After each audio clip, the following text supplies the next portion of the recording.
Hello everyone, welcome back to our channel English Madhyam. English Madhyam के platform पे हम editorial based practice exercises solve कर रहे हैं। तो स्टार्ट करते हैं आज का session with thought of the day, that is don't give up, the beginning is the hardest and later everything starts to fall in place. यानी कि शुरुआत जो होती है वो सबसे ज़्यादा मुश्किल होती है, सबसे ज़्यादा डिफ़िकल्ट होती है। क्यों? क्योंकि आप कुछ नया ही चीज़ प्रिपेयर कर रहे हैं। सपोज करो कि आप कुछ एग्ज़ाम की प्रिपरेशन करने का स्टार्ट कर रहे हैं, तो आपने अभी तक इतना लंबे ड्यूरेशन के लिए या इस एग्ज़ाम से वेल एक्वेंटेड नहीं है, आप जो भी एग्ज़ाम प्रिपेयर कर रहे हैं, ठीक है। तो आपको शुरुआत में पहले उसका सिलेबस एनालाइज करना है, एग्ज़ाम पैटर्न एनालाइज करना है, कितना घंटे आपको पढ़ना है। सो शुरुआत में आपको ट्रायल एंड एरर बेसिस पे बहुत सारी चीज़ें एक्सपीरियंस करनी होंगी। उसके बाद में जब आप एक बार वो फेज़ पार कर जाएंगे तो आपको सारी चीज़ें एक साथ समझ में आने लगेंगी। आपको सारे पता चल जाएगा कि मैं कहाँ पे लैग कर रहा हूँ, दूसरे बच्चे कहाँ मेरे से आगे जा रहे हैं और क्या मेरे को करने की ज़रूरत है, कौन से पार्ट्स हैं जहाँ पे मैं पीछे रह रहा हूँ जिस पे मुझे आगे आने की ज़रूरत है, ठीक है। तो उसके बाद हर एक चीज़ जो है अपने आप ही अपनी अपनी जगह पर आने लग जाती है, ठीक है। तो गिव अप मत कीजिएगा, स्टार्टिंग ही सबसे टफेस्ट होती है। चलिए स्टार्ट करते हैं। अब देखो, कुछ टाइम पहले जब कोरोना वैक्सीन हमने बाहर के देशों में एक्सपोर्ट करी थी, तो दो कंट्रीज़ घाना से और गाम्बिया से और उज़्बेकिस्तान से बहुत सारा बच्चों के डेथ्स की रिपोर्ट्स आई कि हमारी मेडिसिन्स, इंडिया की मेडिसिन्स लेने के बाद में, कफ सिरप स्पेशली लेने के बाद में बच्चों की डेथ हुई है। और उसमें एक सब्सटेंस पाया गया जिसका कि किसी भी मेडिसिन के अंदर में कोई भी प्रयोग नहीं किया जा सकता, ठीक है। तो अब वैसा ही एक केस सामने आया है जिसके बारे में ये आर्टिकल है। स्टार्ट करते हैं। Reports of drugs manufactured in India causing severe harm and dozens of patient deaths from across the world continue to trickle in। यानी कि इंडियन ड्रग्स मैन्युफैक्चर जो इंडियन कंपनीज द्वारा मैन्युफैक्चर्ड दवाइयाँ हैं, उनके बार बार नुकसान करने के या लोगों की जान जाने के जो इंसिडेंट्स हैं, खबरें हैं, रिपोर्ट्स हैं, वो लगातार बनी हुई हैं। ट्रिकल इन मतलब थोड़ी कम मात्रा में लेकिन लगातार बनी हुई है। जेंटल है मतलब कम मात्रा में है लेकिन लगातार बनी हुई है, ठीक है। The latest being the deaths of 2 patients in Sri Lanka who were administered Indian made anaesthetic drugs. अब सबसे हाल फिलहाल की रिसेंट जो सबसे ज़्यादा रिपोर्ट आई है वो 2 पेशेंट्स की डेथ की खबर आई है श्रीलंका से, जिनको कि हिंदुस्तान में बनी हुई मैन्युफैक्चर हुई एनेस्थीसिया, आपको पता है ना, बेहोश करने के लिए दवाई दी जाती है, ठीक है। तो वो जो बेहोशी की दवाई है वो उनको दी गई थी, जिसके बाद दोनों पेशेंट्स की डेथ हो गई।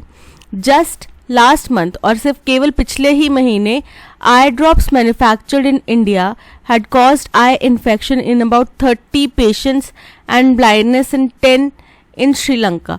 और इससे केवल एक महीने पहले ही एक और श्रीलंका से हादसा सामने आया था, जहां पे इंडिया में मैन्युफैक्चर की गई आई ड्रॉप से 30 पेशेंट्स में आई इन्फेक्शन और 10 पेशेंट्स में ब्लाइंडनेस, यानी कि उनकी आंख की रोशनी चली गई, ठीक है। ये इंसिडेंट सामने आया था।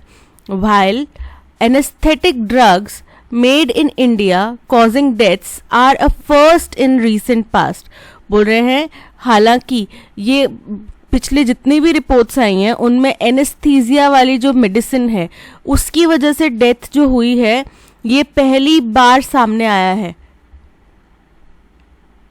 Eye drops causing infections, blindness and even deaths were reported a few months ago।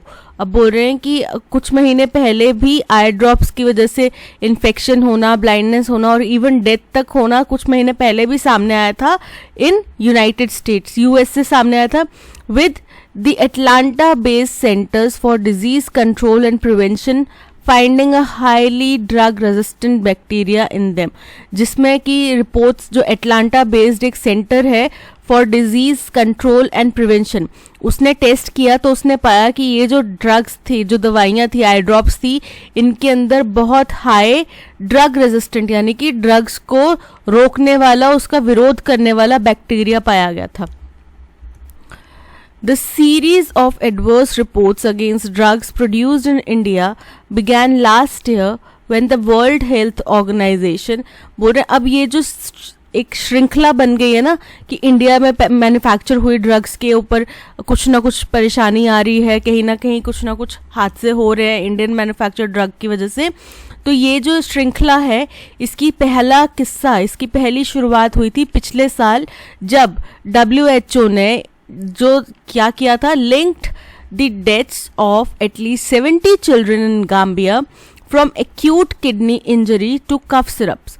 बोल रहे हैं जब WHO ने 70 बच्चों की डेथ जो कि कहाँ हुई, गाम्बिया में हुई, फ्रॉम एक्यूट किडनी इंजरी, बहुत ज़्यादा उनको किडनी इंजरी थी, उससे उनकी डेथ हुई, टू कफ सिरप। और इसकी डेथ की किससे ज़्यादा लिंक किया गया, कफ सिरप्स के साथ में।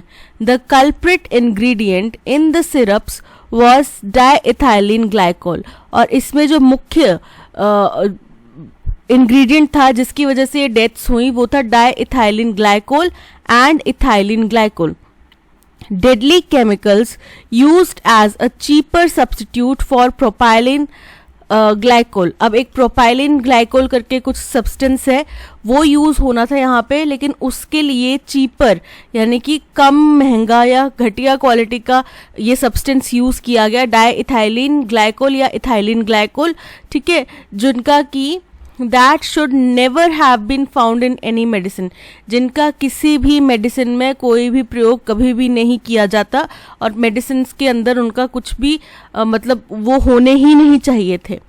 सून after the deaths in Gambia, cough syrups made in India and containing the 2 deadly chemicals killed 18 children in Uzbekistan in December 2022। और फिर इसके इमीडिएट बाद गाम्बिया में जो डेथ्स हुई इसके बाद में क्या हुआ, यही कफ सिरप जो इंडिया में बनी हुई कफ सिरप्स हैं इन्हीं की वजह से, और जिनमें ये दोनों सब्सटेंस पाए गए थे डाइइथाइलिन ग्लाइकोल और इथाइलिन ग्लाइकोल, इनकी वजह से उज़्बेकिस्तान में भी 18 बच्चों की डेथ रिपोर्ट की गई। कब, दिसंबर 2022 में। In the end April this year, और इस साल में अप्रैल अंत तक, Indian made cough syrup was again in news. ये दोबारा चर्चा में आई Indian made cough syrup when WHO flagged the contaminated drugs found in the Marshall Islands and Micronesia। इन दोनों देशों में, मार्शल आइलैंड्स में भी और माइक्रोनेशिया में भी, WHO ने यही कंटामिनेटेड ड्रग्स वहाँ पे पाई और इसके लिए फिर उन्होंने फ्लैग रेस किया, मतलब कि कंसर्न रेस करा इंडिया को, इंडिया के साथ में अपना जो कंसर्न है वो जाहिर करा। The contamination was identified by the Australian regulator। और ये जो मार्शल आइलैंड और माइक्रोनेशिया में ये जो कंटेमिनेशन पाया गया ड्रग्स में, ये एक ऑस्ट्रेलियन रेगुलेटर द्वारा पाया गया। Diethylene glycol contaminated drugs have led to at least 5 incidents of poisoning in Chennai, Mumbai, Bihar, Gurugram and Jammu between 1972 and 2020। अब ऐसा नहीं है कि ये केवल बाहर के देशों के लिए ही हो रहा है, हिंदुस्तान ने भी इसके बुरे प्रभाव देखे हुए हैं। डाइइथाइलिन ग्लाइकोल अगर ड्रग्स में मिला हुआ है तो उस वजह से एटलीस्ट 5 इंसिडेंट्स हुए हैं पॉइजनिंग के। कब, चेन्नई, कहाँ, चेन्नई, मुंबई, बिहार, गुरुग्राम और जम्मू में।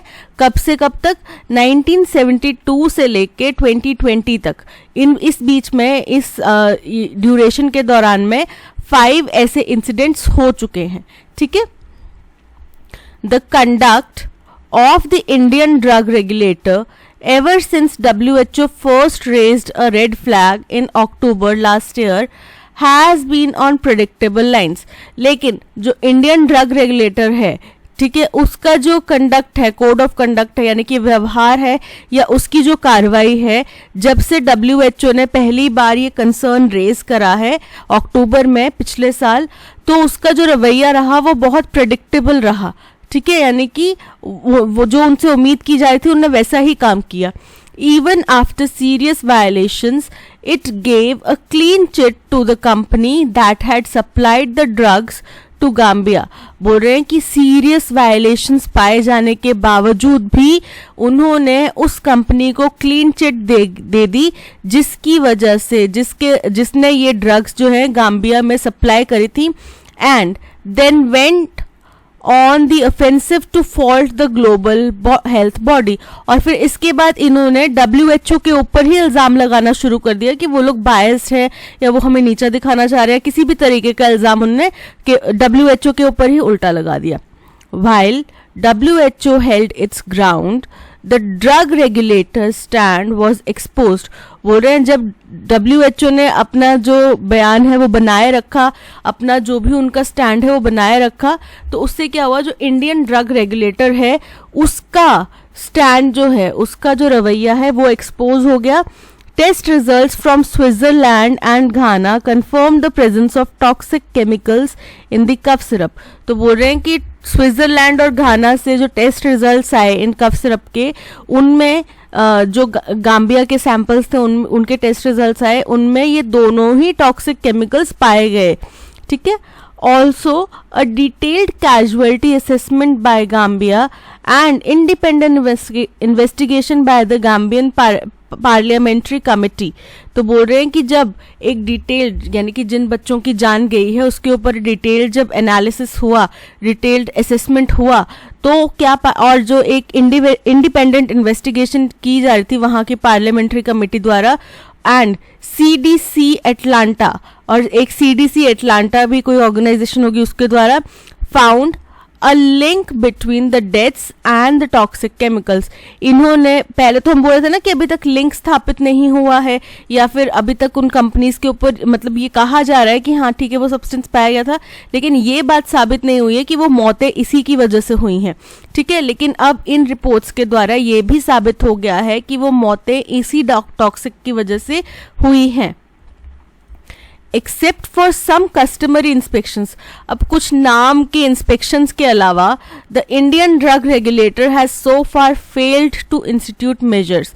तो जो इंडियन ड्रग रेगुलेटर है वो अभी तक कोई भी कदम नहीं उठा पाया है to make sure drugs produced in India for export and domestic use are safe, जिससे कि ये सुनिश्चित किया जा सके कि जो ड्रग्स बन रहे हैं इंडिया में, चाहे एक्सपोर्ट के लिए चाहे डोमेस्टिक कंजम्पशन के लिए, वो सेफ है इस्तेमाल करने के लिए। India can continue to be the pharmacy of the global south only if the regulator begins to behave like a watchdog। बोल रहे हैं, अब आपको पता है कि कोविड-19 के दौरान पे जो हमने इतने सारे देशों में ड्रग सप्लाई करी है और इतना जल्दी से मुस्तैदी से ड्रग बना पाए हैं, हम वैक्सीन बना पाए हैं, तो इसके लिए हमें ग्लोबल फार्मेसी ऑफ साउथ, मतलब फार्मेसी ऑफ द वर्ल्ड कहा जाने लगा, एक निकनेम दिया जाने लगा। जैसे महात्मा गांधी को फादर ऑफ नेशन कहा जाता है, वैसे ही इंडिया को फार्मेसी ऑफ वर्ल्ड का एक नाम दिया जाने लगा। तो बोल रहे हैं कि अगर हमें वो अपना ओहदा बनाए रखना है तो ये तभी पॉसिबल है कि जब हमारा इंडियन ड्रग रेगुलेटर जो है वो एक वॉचडॉग, यानी कि वो असल तरीके से अपना काम करेगा, निगरानी रखेगा और दोषियों को सजा देगा, टू इंश्योर ताकि ड्रग सेफ्टी बनाई जा सके, and not as a facilitator for the pharma industry, और ना कि फार्मा इंडस्ट्री की पैरवी करने वाला कुछ ऐसा व्यक्ति या ऐसा ऑर्गेनाइजेशन बन जाएगा कि वो उनकी पैरवी कर रहा है, चाहे वो गलत भी हैं तो भी उनकी वकालत कर रहा है। ठीक है। यानी कि अब सारा का सारा दारोमदार किसके ऊपर आ जाता है, इंडियन ड्रग रेगुलेटर के ऊपर आ जाता है कि वो हमारी जो पहचान है उसको बनाए रखने में अपनी भूमिका निभाएं और अच्छे तरीके से अपना काम करें, ना कि हमारे जो अगर कुछ दोषी फार्मास्यूटिकल कंपनीज हैं उनके बचाव में उतर जाए। ठीक है।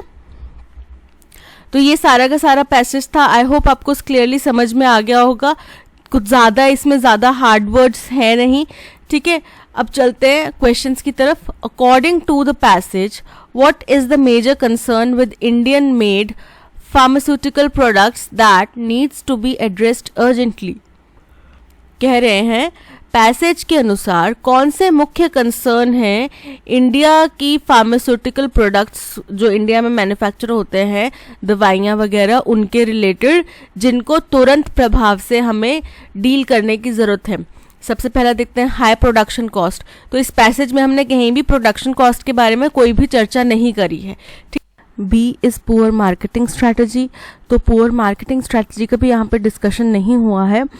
लिमिटेड डिस्ट्रीब्यूशन और टू अदर कंट्रीज, बोल रहे हैं कि दूसरे देशों में हम बहुत लिमिटेड सप्लाई कर रहे हैं, बहुत लिमिटेड डिस्ट्रीब्यूशन कर रहे हैं, इसलिए ये जो है इंडियन फार्मास्यूटिकल इंडस्ट्रीज के लिए एक चिंता का विषय है, जो कि ये नहीं है। Quality and safety of drugs, यही मुख्य कारण है जिस वजह से इंडियन फार्मास्यूटिकल कंपनीज जो हैं वो अपना जो टैग है of pharmacy of the world ये लूज करती हुई दिखाई दे रही हैं, बिकॉज छोटी छोटी घटनाएं बार बार रिपीट होती हुई आ रही हैं सामने। ठीक है, so option D is correct. Which of the following substances found in Indian made cough syrups was reported by the World Health Organization to cause adverse health effects including deaths in various countries। ठीक है, कौन से substances में पाए गए थे जिनकी वजह से डेथ्स कही जा रही हैं कि हुई हैं? पहला है पैरासिटामोल, तो पैरासिटामोल इसमें नहीं पाया गया था। Diethylene glycol and ethylene glycol, जो कि बिल्कुल सही है। ठीक है, और ये प्रोपाइलिन ग्लाइकोल के सब्स्टिट्यूट के तौर पे इसमें डाला गया था। ठीक है, जिसका मेडिसिन में डाई इथाइलिन ग्लाइकोल और इथाइलिन ग्लाइकोल का मेडिसिन में कहीं भी यूज नहीं होना चाहिए था। Which of the following statements is accurate about the findings and reactions to cough syrups made in India?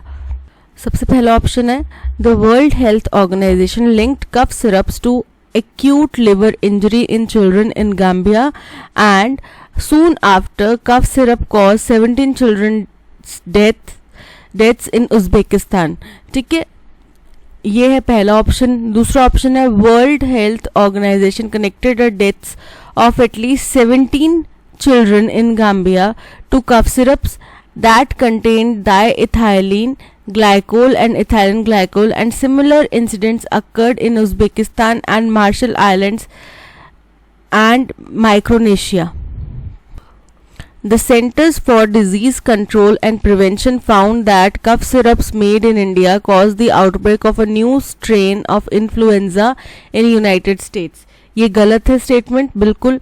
Australian regulators found that Indian made cough syrup contained a new highly potent opioid drug leading to an increase in opioid addiction in Australia। ये भी बिल्कुल गलत है। ठीक है, ये दोनों तो बिल्कुल गलत है। अब ऑप्शन ए और बी में थोड़ा सा डेटा का इधर उधर हो सकता है, तो उसको हम एक बार कंफर्म कर लेते हैं। देखो 70 चिल्ड्रंस की डेथ हुई थी गाम्बिया में, और यहाँ पे मैं नाम दिया जा रहा है 17 बच्चों का। ठीक है, तो ये जो 17 बच्चों का नाम दिया जा रहा है वो गलत है आंकड़ा। 18 बच्चे उज़्बेकिस्तान में मरे हैं, 70 बच्चे गाम्बिया में मरे हैं। तो जो ऑप्शन ए है उसमें डेटा थोड़ा सा गलत है। 17 चिल्ड्रन बता रहे हैं उज़्बेकिस्तान में, सो ऑप्शन ए गलत हो जाता है। So option B is correct. What were the consequences of using Indian manufactured eye drops and anesthetic drugs in Sri Lanka according to recent reports? तो क्या हुआ anesthetic drugs की वजह से जान गई है, और आई ड्रॉप्स यूज करने की वजह से आई इन्फेक्शन और ब्लाइंडनेस हुई है। ठीक है, the use of Indian manufactured eye drops and anaesthetic drugs caused wide spread food poisoning. गलत है, फूड पॉइजनिंग नहीं हुई है, so option A is incorrect. The use of Indian manufactured eye drops and anaesthetic drugs led to a significant rise in cases of heart disease. ये भी गलत है, heart disease के केसेस भी नहीं बढ़े हैं।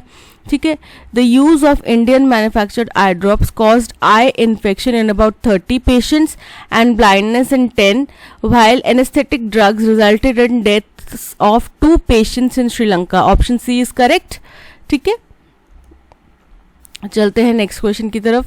Based on the passage, what role should the Indian drug regulator play to maintain India's position as pharmacy of the global south? तो बोल रहे हैं हमारी जो पोजीशन है ग्लोबल साउथ का फार्मेसी बनने का, उसको बरकरार रखने के लिए इंडियन रेगुलेटर को कैसे काम करना चाहिए?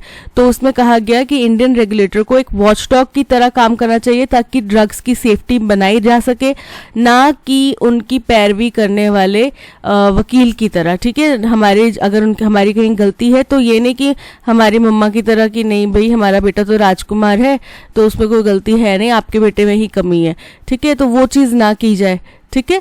तो option A is it should conduct customary inspections more frequently. तो नाम के तौर पे इंस्पेक्शंस ज़्यादा होने चाहिए, जिसका कोई पर्पस नहीं रह जाएगा, औचित्य ही नहीं रह जाएगा। अगर आप सिर्फ केवल नाम के लिए इंस्पेक्शंस कर रहे हैं, अगर आपने उसके ऊपर बेस कुछ करना ही नहीं है, एक्शन ही नहीं लेना, तो उन इंस्पेक्शंस का क्या पर्पस है, right. It should behave like a facilitator for the pharma industry, जबकि बिल्कुल गलत है। उन्होंने लास्ट लाइंस में ये बोला है कि हमें फैसिलिटेटर की तरह काम नहीं करना है, एक वॉचडॉग की तरह काम करना है। It should behave like a watchdog to ensure drug safety, option C is correct. It should challenge the World Health Organisation's decisions, ये भी बिल्कुल गलत है। इसके बारे में भी उनने हमारी निंदा करी थी इंडिया की राइटर ने कि उसका कुछ एक्शन लेने की बजाय वो लोग उन्हीं के ऊपर इल्ज़ाम लगाने लग पड़े, ठीक है। What role should the Indian drug regulator take on to ensure drug safety according to paragraph? Same 5th question जैसा ही क्वेश्चन है, थोड़ा सा घुमा के पूछा गया है, ठीक है, कि इंडियन ड्रग रेगुलेटर को किस तरीके से काम करना चाहिए, ठीक है, पैराग्राफ के अनुसार। तो उसको एक वॉचडॉग की तरह काम करना चाहिए ताकि हमारी ड्रग सेफ्टी जो है वो बनाई जा सके। एक्ट एज अ फैसिलिटेटर गलत है, पैरवी नहीं करनी है हमने उनकी। एक्ट एज अ मीडिएटर, बीच में मध्यस्थ का काम नहीं करना है WHO और इंडियन फार्मा कंपनीज के बीच में, तो ये भी गलत है। Act as a watch dog, option C is correct. What is the tone of the passage? अब टोन कैसी है बताइए आप, कैसी टोन है? क्रिटिसाइज किया ना उन्होंने हमें काफी जगहों पे, ठीक है, जैसे कि हमारी सेफ्टी, अगर हमें अपना मार्क बनाए रखना है तो हमें एक्शंस लेने पड़ेंगे। इंडियन का ड्रग रेगुलेटर से जैसा सोचा गया था कि वो एक्शन नहीं लेंगे, वैसा ही उनने काम किया, ठीक है। तो ये सारी चीजें जो है बहुत ज्यादा क्रिटिकल टोन को डिफाइन करती हैं, सो option B critical is correct. Which of the following word is an antonym for contaminated? Contaminated का मतलब होता है खराब होना, दूषित होना, मिलावट होना, ठीक है, जिसमें पॉल्यूटेड, टेंटेड, फाउल, डर्टी, ठीक है। ये टेंटेड वर्ड जो है इसका मतलब भी कंटैमिनेटेड है, पॉल्यूटेड मतलब भी कंटैमिनेटेड है, इम्प्योर मतलब भी कंटैमिनेटेड है। So option D pure, pure मतलब कंटैमिनेटेड मतलब जिसमें किसी तरीके की मिलावट है, ठीक है, प्योर मतलब जिसमें किसी तरीके की मिलावट नहीं है। तो एंटोनिम क्या हो गया? Option D pure. The magician pulled a rabbit out of his, अब आपने मैजिक शो देखा होगा, उसमें जो भी मैजिशियन होता है उसके सर पे एक हैट होती है, ठीक है, उसी हैट में से वो क्या करता है, अपना मैजिक ट्रिक्स दिखाता है, कभी कबूतर निकालता है, कभी कुछ और, कभी रैबिट। तो रैबिट किस में से निकालता है? Out of his hat, option A hat is correct. अब यहाँ पे हमें वन वर्ड सब्स्टिट्यूट करना है, ठीक है। A person who is new to a subject, skill और बिलीफ, कोई भी ऐसा व्यक्ति जो कोई नई चीज सीखने लगा है, नई स्किल सीखने लगा है, कोई नई धारणा उसके मन में बनी है, तो वो क्या होगा? नौसिखिया, है ना, नया सीखने वाला। सो नोवाइस, नोवाइस मतलब नौसिखिया, इसको नोविस भी बोलते हैं कुछ लोग, नोवाइस भी बोलते हैं, ठीक है। मेंटर, मेंटर एक एक्सपीरियंस व्यक्ति होता है जो आपको ज्ञान देता है, ठीक है। आप किसी नौसिखिए को तो अपना मेंटर नहीं बनाएंगे ना जाके कि भाई ये तो नया नया, अरे ये तो मेरे क्लासमेट है, इसने हाँ एक चैप्टर मुझसे पहले पढ़ लिया, ये भी मुझसे पढ़ने लग रहा है, मैं इसी से सीख लेता हूँ, ऐसा तो नहीं करेंगे आप। अपने टीचर से, हाँ फ्रेंड्स में ग्रुप डिस्कशन होता है, अंडरस्टैंडिंग बनाने के लिए एक दूसरे को पढ़ाते जरूर है, बट वो तभी जब वो टॉपिक वो खुद कवर कर चुके हों, ऐसे नहीं कि पढ़ते पढ़ते पढ़ा रहे हैं एक line. A person who is new to a subject, हाँ भाई एक जो व्यक्ति है वो नया है किसी सब्जेक्ट के लिए, स्किल के लिए या बिलीफ के लिए, उसको बोलते हैं नोविस, ठीक है। तू भी लिख ले, मैं भी लिख लेता हूँ, ऐसे तो नहीं पढ़ाते ना, ठीक है। एक्सपर्ट, एक्सपर्ट भी हमारे मेंटर को ही एक्सपर्ट बोला जाता है। रेक्लूस, रेक्लूस मतलब एक ऐसा व्यक्ति जो एकांत में वास करता हो, एकांतवासी जिसको कहा जाता है, वो तो रेक्लूस। तो यहाँ पे option A novice is correct. In 1959, the United Nations General Assembly adopted the Declaration of Rights of Child. ठीक है, यानी कि बच्चों के भी अधिकार है, उसका एक डिक्लेरेशन उन्होंने अडॉप्ट करा. ठीक है. The first charter of its kind dash basic rights to all children below 18 years, जिसमें कि क्या हुआ, जिसमें ये सुनिश्चित किया गया, जिसमें बच्चों को अधिकार दिए गए. ठीक है, बेसिक राइट्स दिए गए उन बच्चों को जो 18 साल से कम उम्र के थे, विद दीज वर्ड्स, और शब्द क्या कहे गए थे, mankind owes to the child the best it can give, यानी कि इंसानियत को, सारी मानव जाति को, बच्चों को जो भी वो उनके लिए बेस्ट कर सकते हैं वही उनको देना चाहिए. ठीक है, यानी कि कोई ये सोचे कि यार मैंने भी सरवाइव किया था, ये भी कर जाएंगे, ये धारणा बहुत गलत है. क्योंकि हमें अपने से बेहतर अगर हम दे सकते हैं तो हमें ज़रूर कोशिश करनी चाहिए वो देने की बच्चों को. और बेसिकली पेरेंट्स यही कोशिश करते हैं, राइट, कि हमारे पास जो कभी चीज़ नहीं थी, अगर आज हम इस केपेबल हैं तो हम अपने बच्चे को वो चीज़ ज़रूर दें. ठीक है, जिसके लिए कभी हम तरसते थे या जो हमारे को फैसिलिटी नहीं मिल पाई वो हम अपने बच्चे को ज़रूर दें. Yet as is well documented, children, because of their vulnerability, often become victims of abuse of power by the very people who are interested with their protection. बोल रहे हैं, लेकिन बहुत दफ़ा ये सामने आया है, ये पाया गया है कि जो बच्चे हैं जो कि बहुत ज़्यादा, अब देखो छोटे बच्चे हैं वो तो अपनी कोई तकलीफ, अगर उनको कोई मार रहा है तो वो बयां भी नहीं कर सकते, है ना. तो ये बच्चे जो है बहुत ज़्यादा वल्नरेबल होते हैं किसी भी आउटर रिस्क के लिए. ठीक है, तो ये जो बच्चे हैं जिनको एक अधिकार दिया गया है कि हम उनको बेस्ट दें, ये कई दफ़ा ऐसा सामने आया है, कई दफ़ा नहीं, बहुत ज़्यादा इंसिडेंट्स ऐसे सामने आते हैं जिसमें कि ये बच्चे जो हैं विक्टिम्स होते हैं पावर के एब्यूज़ के, कि हम पेरेंट्स हैं, हम अपने बच्चों को मार सकते हैं तो हम मारेंगे. ठीक है, या फिर कोई ऐसा पावरफुल व्यक्ति है वो बच्चों को टॉर्चर कर रहा है, उसके घर में कोई चाइल्ड लेबर है या कहीं पे भी कोई चाइल्ड लेबर है, उनको टॉर्चर कर रहा है. क्यों? क्योंकि बच्चे वो टॉर्चर किसी से बयान नहीं कर सकते, डरे से हमें, मासूम से बच्चे होते हैं, उनको कुछ ज़्यादा नॉलेज भी नहीं होता. ठीक है, by of power by the very people, और उन्हीं लोगों द्वारा ये उनके ऊपर इस्तेमाल किया जाता है जिनके हाथों में उनकी प्रोटेक्शन की जिम्मेदारी सौंपी गई थी. अगर एग्जाम्पल लिया जाए तो पेरेंट्स हो गए, टीचर्स हो गए. ठीक है, तो आपको पता है कि पहले कुछ ऐसे केसेस भी बीच में सामने आए थे जिसमें टीचर्स ने बच्चों को बहुत ज़्यादा बुरी तरीके से मारा था. फिर उसी की वजह से जो कॉर्पोरल पनिशमेंट है वो बैन कर दी गई थी स्कूल से. ठीक है, कि स्कूल में टीचर्स के बच्चों के ऊपर हाथ नहीं उठा सकते.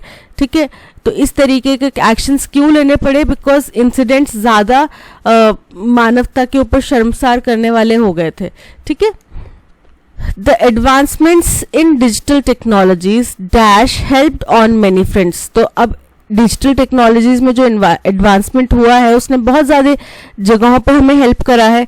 From registration of birth, creating a legal identity to healthcare, but in its forward march, it should not dash on the rights integral to a dash upbringing of a child.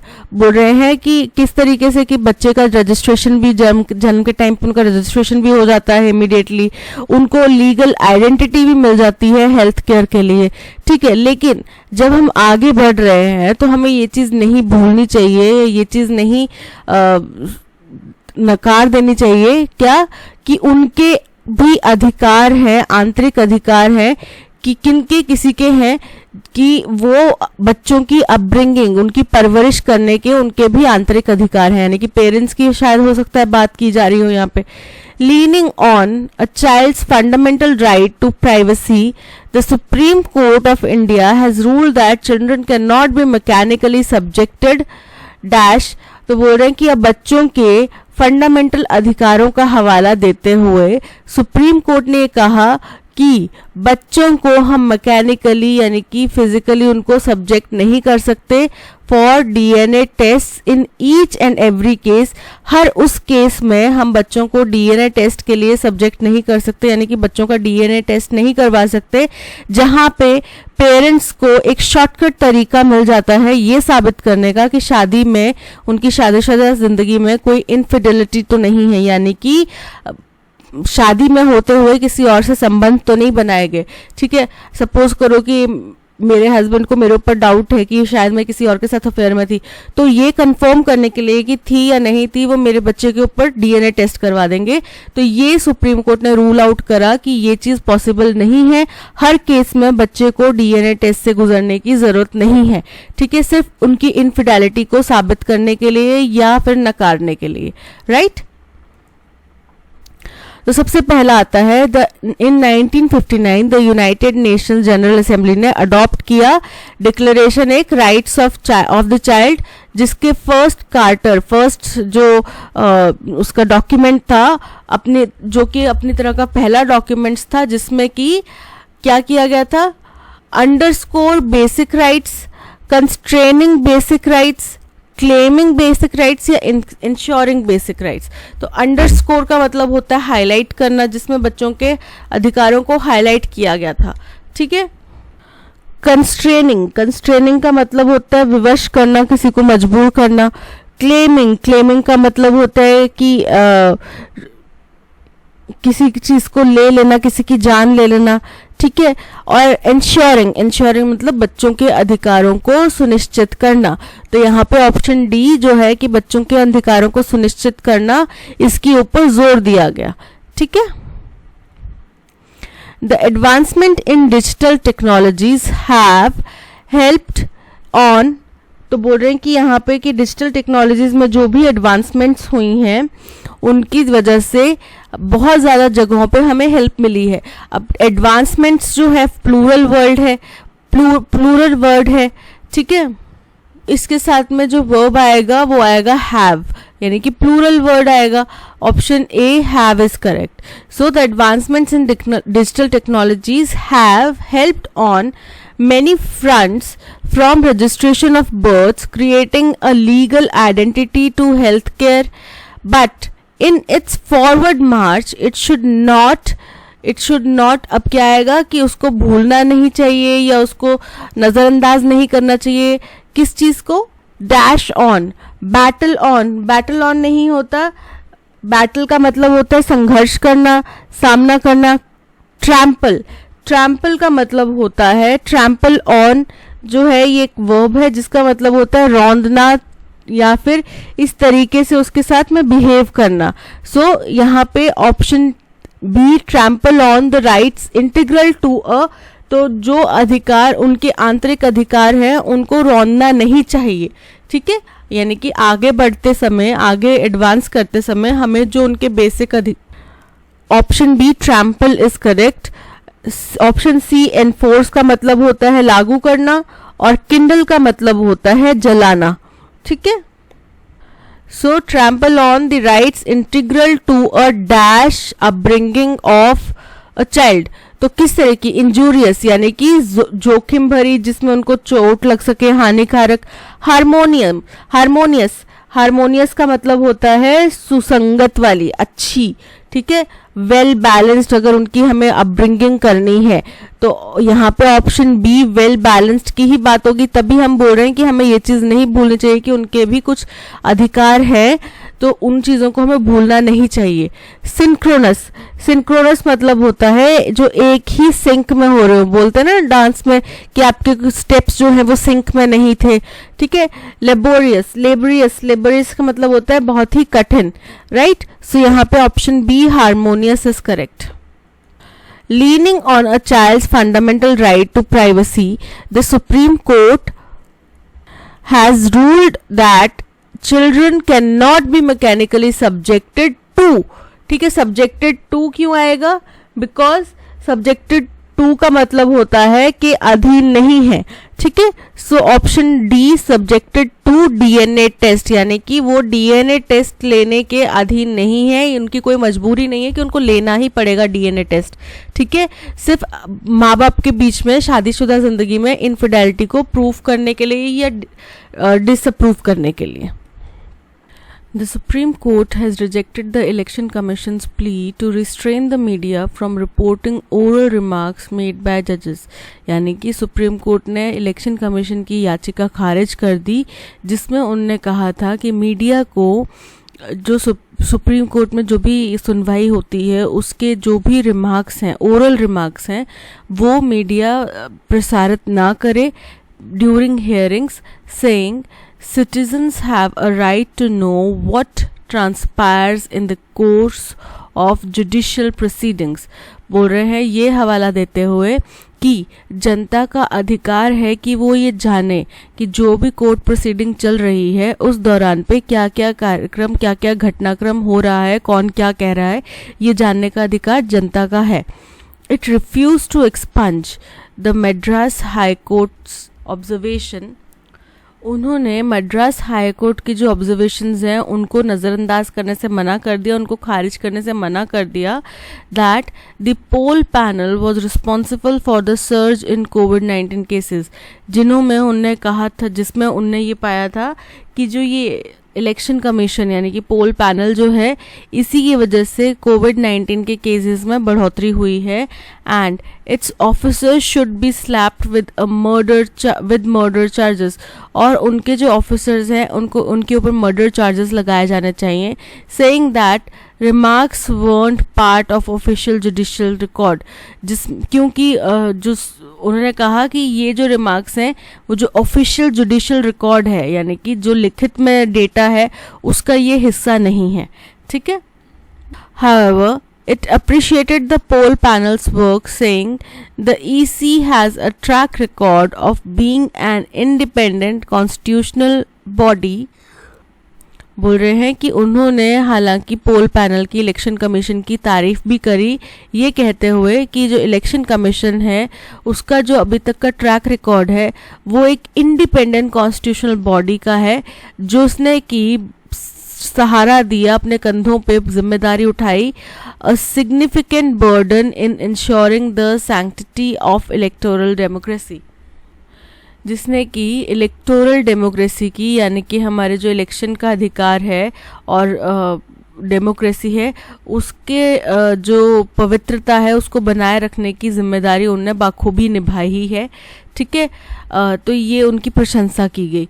तो देखो अब इस आर्टिकल को यहाँ पे supreme court ने जो election commission की याचिका खारिज कर दी, ये हमारा फर्स्ट स्टेटमेंट हो जाएगा। क्यों होगा ये फर्स्ट स्टेटमेंट? क्योंकि इसमें बेस बनाया जा रहा है कि इलेक्शन कमीशन ने एक याचिका डाली थी जिसमें उन्होंने कहा था कि सिटीजन्स मतलब को जो भी हम ओरल रिमार्क आप देते हैं वो उन तक प्रसारित ना किया जाए, मीडिया को मना किया जाए, जिस पे सुप्रीम कोर्ट ने कहा कि नहीं, ये उनका अधिकार है, उनको जानने का पूरा अधिकार है कि प्रोसीडिंग किस तरीके से चल रही है।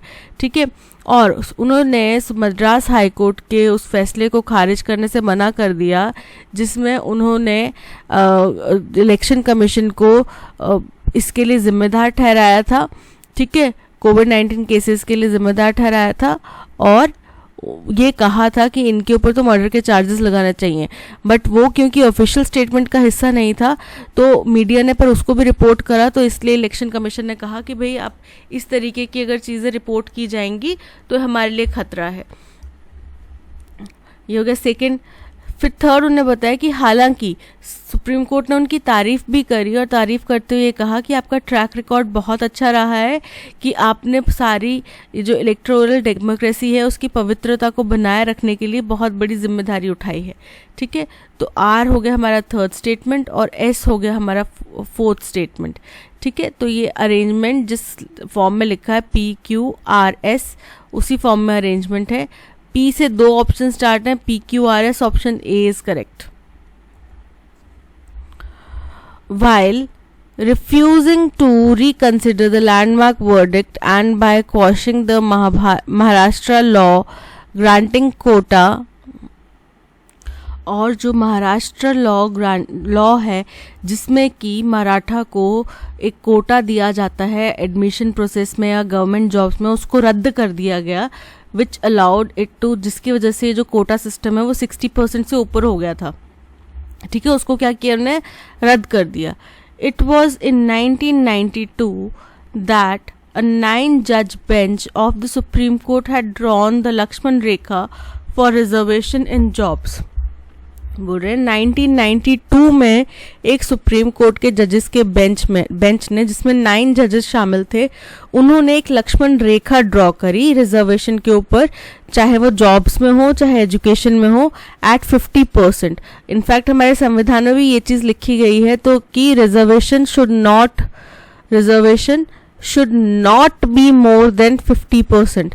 ठीक है, नॉट बी मोर देन 50% कहा जाता है, यानी कि 50% से ऊपर नहीं दी जानी चाहिए.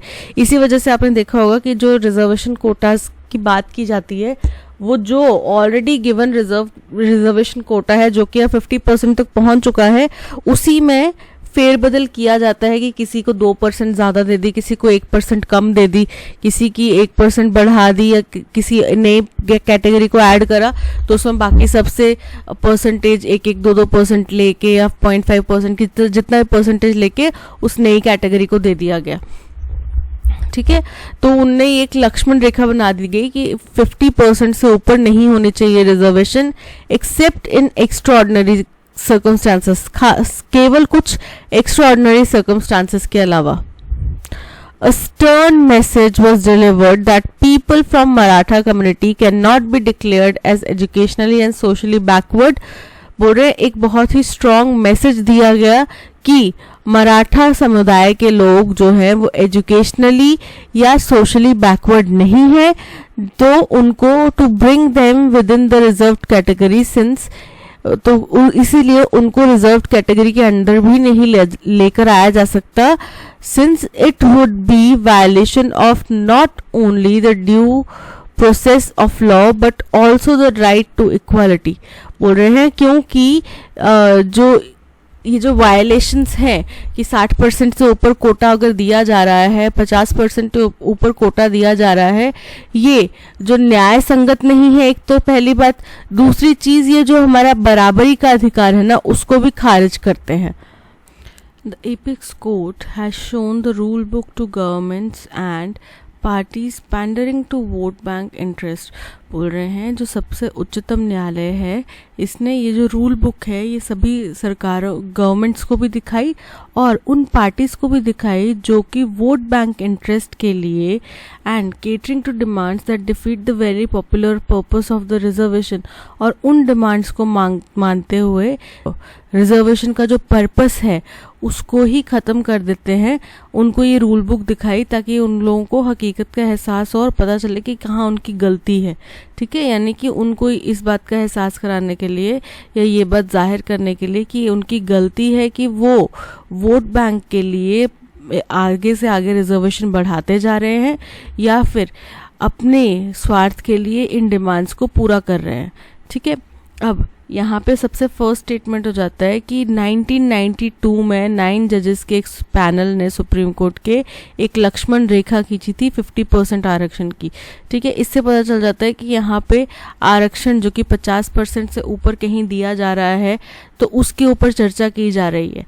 ठीक है, सेकेंड स्टेटमेंट जाता है कि उनने रिफ्यूज़ कर दिया था रिकंसिडर करने के लिए जो लैंडमार्क वर्डिक्ट आया था महाराष्ट्र से, जिसमें कि वहाँ का जो लॉ है जिसमें मराठा कम्युनिटी को एडमिशन और गवर्नमेंट जॉब्स में 60% से ऊपर का कोटा मिल रहा था, उसको खारिज कर दिया था. ठीक है, ये हो गया सेकेंड स्टेटमेंट. थर्ड स्टेटमेंट आ जाता है हमारा कि कोर्ट ने क्या किया था. कोर्ट ने ये रूल बुक सबको दिखाई थी ये बताने के लिए कि भाई आप कहाँ गलत हैं, आप किस तरीके से अपने पॉलिटिकल बेनिफिट के लिए वोट बैंक के लिए आप रिजर्वेशन बढ़ाते जा रहे हैं. ठीक है, ये हो गया थर्ड स्टेटमेंट. और इससे एक बहुत ही कठोर बहुत ही पावरफुल मैसेज गया था कि मराठा कम्युनिटी इतनी भी एजुकेशनली या सोशली बैकवर्ड नहीं है ताकि उनको रिजर्व कैटेगरी में लाया जाना पड़े. ठीक है, ये हो गया 4. QPRS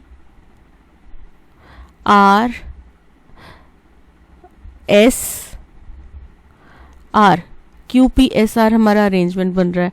अब देखो यहाँ पे ऑप्शन एक ही है क्यू से, जो कि है option B, QPSR is correct.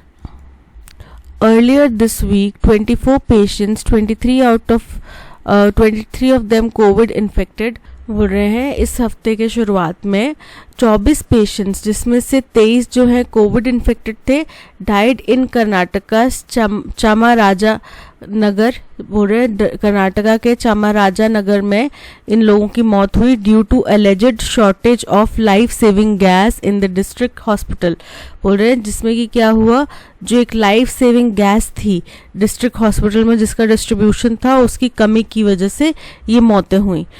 Though the central government claims that there is no shortage of oxygen बोल रहे हैं, हालांकि सेंट्रल गवर्नमेंट ने ये क्लेम करा है कि ऑक्सीजन की कहीं पे भी कोई भी शॉर्टेज नहीं है। The lapses are evident on all counts बोल रहे हैं, लेकिन जो कमी है वो हर जगह दिखाई दे रही है। ठीक है, बी इट प्रोडक्शन, चाहे प्रोडक्शन में देखें हम, चाहे एलोकेशन में देखें, चाहे ट्रांसपोर्टेशन में देखें, चाहे सप्लाई में देखें, हमें हर जगह इसमें कमी नजर आ रही है। ठीक है,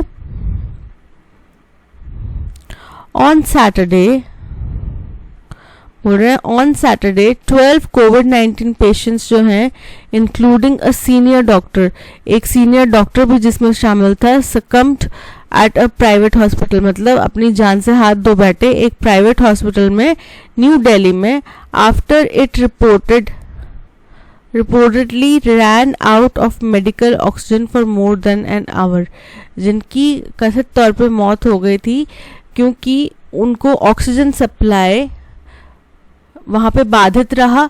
ठीक है, उन हॉस्पिटल में ऑक्सीजन सप्लाई बाधित रहा 1 घंटे से भी ज़्यादा समय के लिए।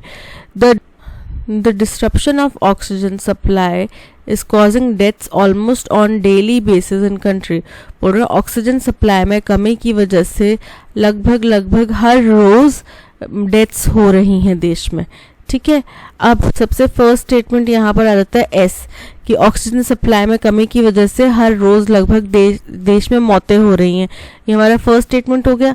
इसके बाद में सेकंड स्टेटमेंट होता है कि अर्लियर दिस वीक, इस वीक की शुरुआत में 24 पेशेंट्स, 23 जिनमें से कोविड पेशेंट थे, वो उनकी डेथ हो गई कर्नाटका के राजानगर में। ठीक है, और इसका कारण क्या बताया गया, शॉर्टेज ऑफ ऑक्सीजन बताया गया। ठीक है, फिर हमारा थर्ड स्टेटमेंट हो जाता है आर, क्योंकि यहाँ पे बताया गया कि ऑन सैटरडे, शनिवार को यहाँ पे क्या हुआ, 12 कोविड-19 पेशेंट्स, जिसमें कि एक डॉक्टर भी शामिल थे, वो हेल्थ प्राइवेट हॉस्पिटल्स में ऑक्सीजन की कमी की वजह से 1 घंटे से ज़्यादा उनकी ऑक्सीजन की कमी रही, बाधित रही, तो क्या हुआ, उनकी जान चली गई इस वजह से। और फाइनल हमारा अरेंजमेंट आता है, though the central government claims that there is no shortage of oxygen बोल रहे हैं। हालांकि सेंट्रल गवर्नमेंट तो ये क्लेम कर रही है कि कोई ऑक्सीजन की शॉर्टेज नहीं थी, लेकिन जो कमी थी वो हर तरफ से, हर फ्रंट से दिखाई दे रही है, चाहे वो प्रोडक्शन हो, एलोकेशन हो, ट्रांसपोर्टेशन हो या सप्लाई हो। ठीक है, तो ये हो गया हमारा फोर्थ ऑप्शन। तो हमारा अरेंजमेंट बन रहा है SPRQ। ठीक है, SPRQ हमारा अरेंजमेंट बन रहा है। अब S से 3 ऑप्शन स्टार्ट हैं, Q को तो हटा दो, B को हटा दो, SR नहीं, हमें SP चाहिए, यहाँ पे भी SR है, ये भी हटा दो, SPRQ, option D is correct. European football has just witnessed the rise and fall of multi-billion sporting error. European football has just witnessed the rise and fall of multi-billion sporting empire in less than 3 days. पूरे 3 दिन से भी कम समय में European football ने किसी multi billion sporting empire के एकदम उत्थान और पतन दोनों चीज़ें देखी हैं। तो ये हमारा ओपनिंग स्टेटमेंट हो सकता है। क्यों? क्योंकि यहाँ पे यूरोपियन फुटबॉल के जो एकदम तेज़ी से चेंजेस आ रहे हैं उसके अंदर उसका जिक्र किया गया है। the plans to form a league of elite super rich clubs who were to be given membership in perpetuity. बोल रहे हैं ये जो प्लान था कि सुपर इलाइट एक लीग बनाई जाए, जैसे इंडिया में इंडियन प्रीमियर लीग बनाई गई है ना, वैसे ही एक सुपर इलाइट लीग बनाई जाए जिसमें कि सुपर रिच मतलब बहुत ज़्यादा अमीर जो हैं क्लब शामिल किए जाएं, ठीक है, और जो सुपर रिच क्लब्स हैं उनको लाइफ टाइम मेंबरशिप दी जाए, ठीक है, with no needs of qualification और फियर ऑफ रिलीगेशन, जिसमें कि क्वालिफिकेशन का भी कोई झंझट नहीं हो कि उनको क्वालिफाई करना पड़ेगा ये राउंड। आपने देखा होगा ना फीफा वर्ल्ड कप के लिए उनको अपने कुछ राउंड्स होते हैं वो क्वालिफाई करने पड़ते हैं, तो वो भी झंझट नहीं होगा इनके पास में कि उनको वो राउंड्स क्वालिफाई करने पड़ेंगे।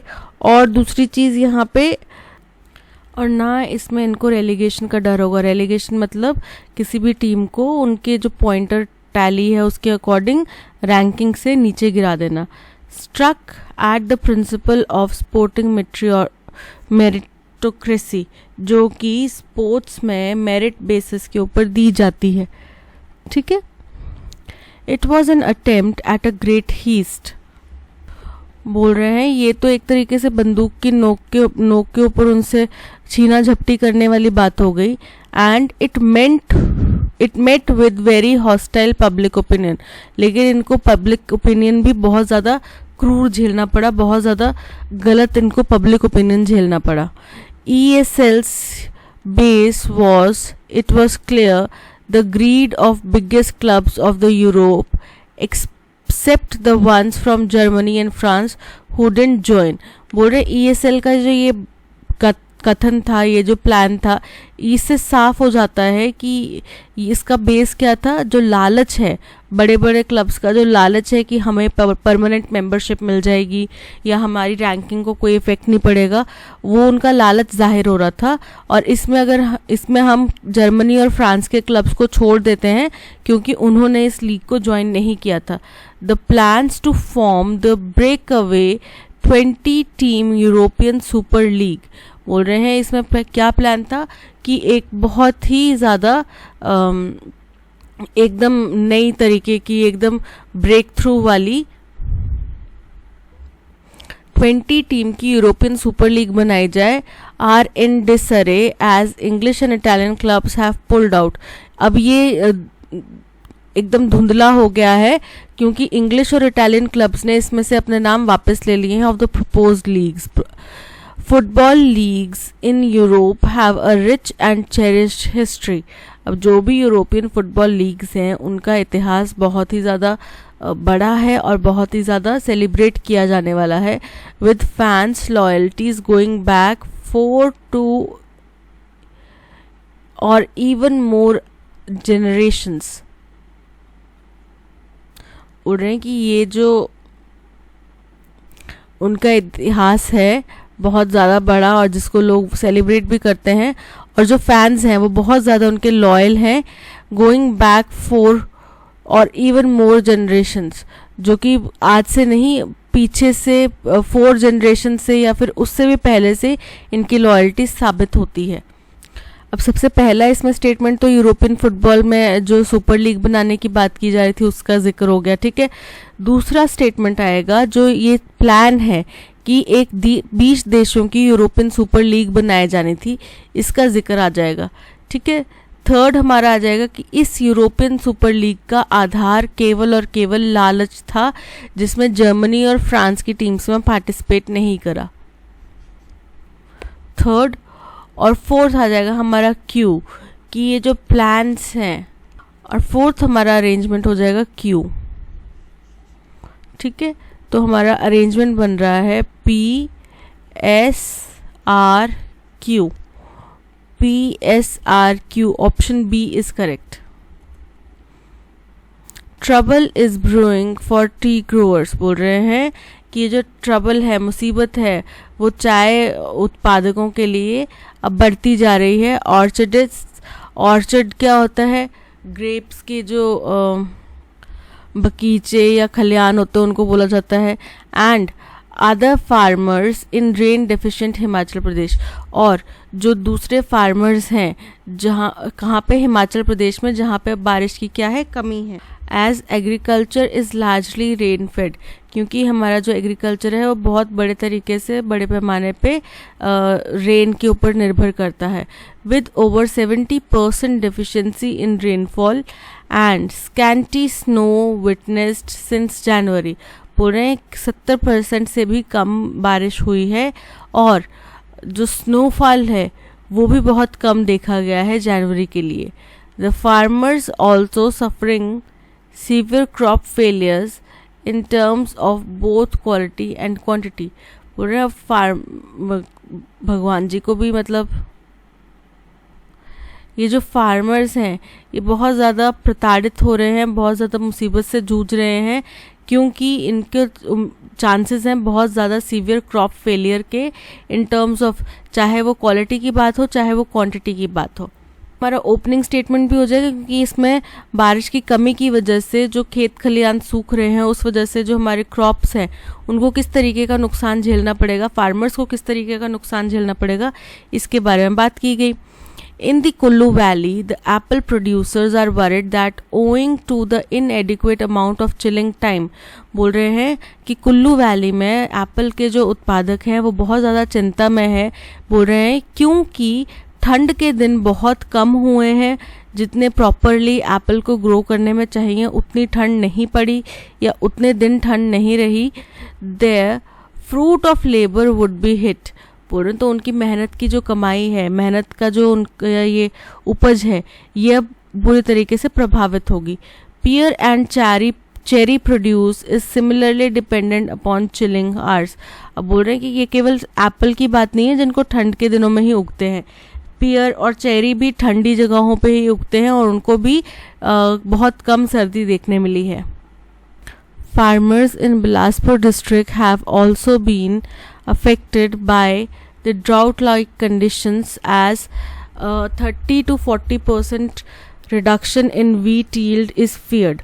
बोल रहे हैं बिलासपुर के जो किसान हैं वो भी इससे परेशान हैं, उनको भी ऊपर भी प्रभाव पड़ा है इस ड्राउट लाइक सूखे जैसी कंडीशन का, क्योंकि अनुमान लगाया जा रहा है कि इसकी वजह से 30 से 40% जो है वो गेहूं की उपज में कमी आएगी। Is feared because the crop is stunted, क्योंकि क्रॉप की जो पैदावार है वो छोटी हुई है या कम पैदावार हुई है। Cattle are being fed wheat as there is shortage of fodder in some areas. बोल रहे हैं क्योंकि जो फॉडर मटेरियल है उसकी कमी है कुछ एरियाज में, तो अब कैटल्स जो हैं उनको गेहूं चारा जा रहा है, ठीक है, कैटल फीड की जगह। Earlier the vegetable farmers of Solan face two tough times as their yield was reduced to half. बोल रहे कि इससे पहले जो सोलन डिस्ट्रिक्ट है वहाँ के किसानों के ऊपर सबसे ज़्यादा चोट आई थी, क्योंकि उन्होंने बहुत बुरा दौर देखा था जब उनकी यील्ड जो है, उनकी फसल जो है वो एकदम आधी रह गई थी।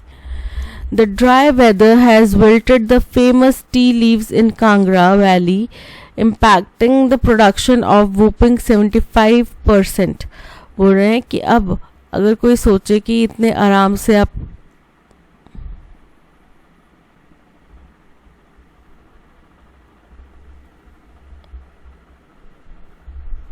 कह रहे हैं कि जो ड्राई वेदर है उसने जो फेमस कांगड़ा की चाय की पत्तियां हैं उनको परेशान कर दिया है, उनको खराब कर दिया है।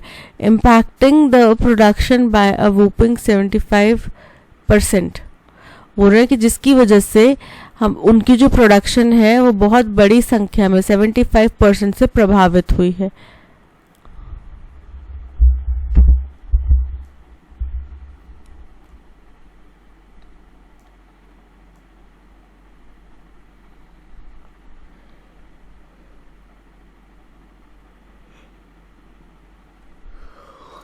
अब यहाँ पे फर्स्ट स्टेटमेंट तो हमारा हो गया, सेकंड स्टेटमेंट आता है हमारा एस, ठीक है, क्यों, क्योंकि यहाँ पे बताया उसी का कंटिन्यूएशन पार्ट है कि सूखे जैसी स्थिति की वजह से जो फसल है वो 75% तक खराब होगी या कमी आएगी उसमें।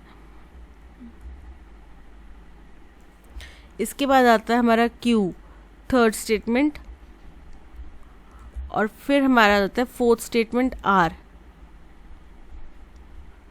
तो हमारा अरेंजमेंट बनता है P S Q Q R। So option C P S Q R is correct. आज के सेशन में इतना ही। इस सेशन की PDF प्लस ऑडियो एक्सप्लेनेशन आपको टेलीग्राम चैनल पे मिल जाएगी। इसके अलावा आप प्ले स्टोर से हमारी ऐप भी डाउनलोड कर सकते हैं। ठीक है, दोनों का ही लिंक आपको डिस्क्रिप्शन बॉक्स में दे दिया गया है। अगर कंटेंट पसंद आया हो तो लाइक, शेयर और सब्सक्राइब ज़रूर कीजिएगा। Thank you so much for watching. मिलते हैं नेक्स्ट सेशन में। Till then keep learning and keep practising.